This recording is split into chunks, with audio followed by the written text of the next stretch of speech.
Mahiya naman kayo sa inyong kapwa Pilipino. Binastos pa nila ako. What is the law and what Pakinggan ng proceeds of the illegal drug trade ng Duterte. The law enforcement, the highest law enforcement official being head of PNP. Yeah. Now you're hiding this scoundrel, this fugitive.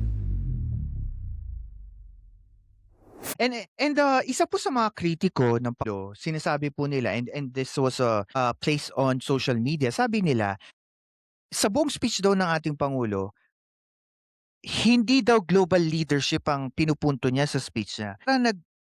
Parang pinupokus niya is yung pwesto ng Pilipinas sa UN Security Council. Ibig sabihin, hindi siya nagfo-focus sa mismong problema ng Pilipinas. Ang pinopokus niya, yung position niya sa UN. Ano po masasabi niyo dyan?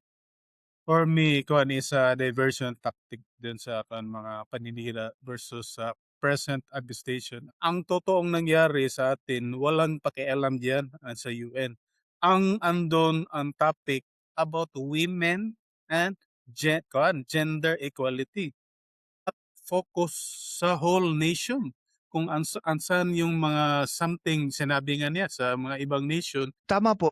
Pero kung tutusin, boss, kung titignan mo, wala rin namang masama kung ang pinupush niya rin yung pwesto ng Pilipinas sa UN Security Council. Kasi parang minsan naiisip ko rin, advantage din yun sa Pilipinas. Kasi if you're in a position sa UN Security Council, at least meron tayong nakaakibat na maaaring mas matinding suporta sa UN kung ano man ang mangyari sa West Philippine Sea, di ba? Correct. Kuan, si President, di ba, sa isang yung babae na chairwoman doon, I don't know the real name net, anong country sa, sinabi niya, mga dito, taga-speech, nagsabi pa nga siya, strictly 6 minutes, at kanang we respect every kanang speaker. Yung na-invita, hindi sila basta-basta.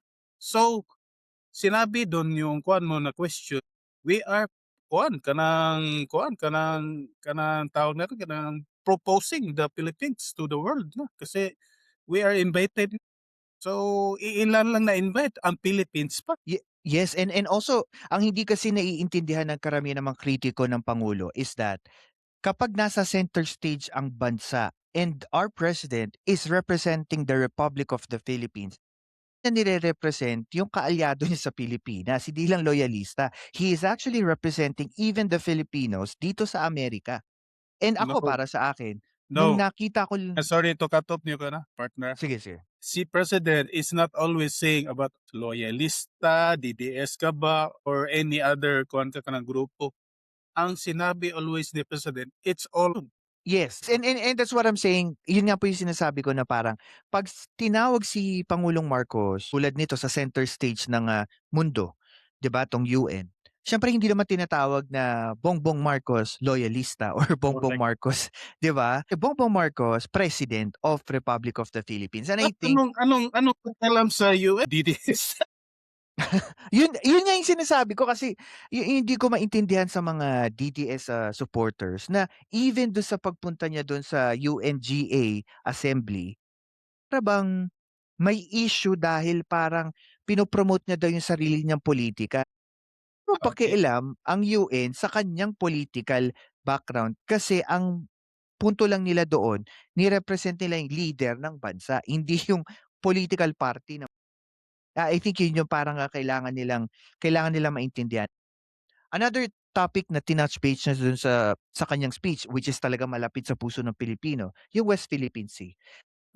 Bakit nakikita niyo po na kinailangang bigyang diin ng ating Pangulong Marcos itong issue sa Indo-Pacific, lalo na sa West Philippine Sea, sa ating pandaigdigang politika? Very.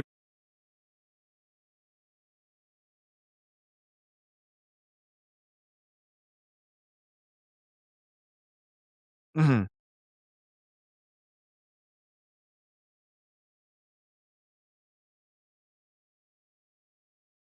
ASEAN.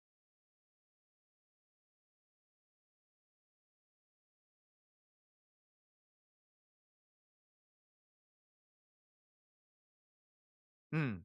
Pinan niya, after this presidency, hindi na siya kuan tawag na mag-politician, mag-private life. At saka ano importante kasi na bilang leader ng bansa, bilang i-promote niya kung ano ang meron ng Pilipinas bagkus kailangan niya ring ipakita sa buong mundo na meron tayong kinakaharap na malaking problema.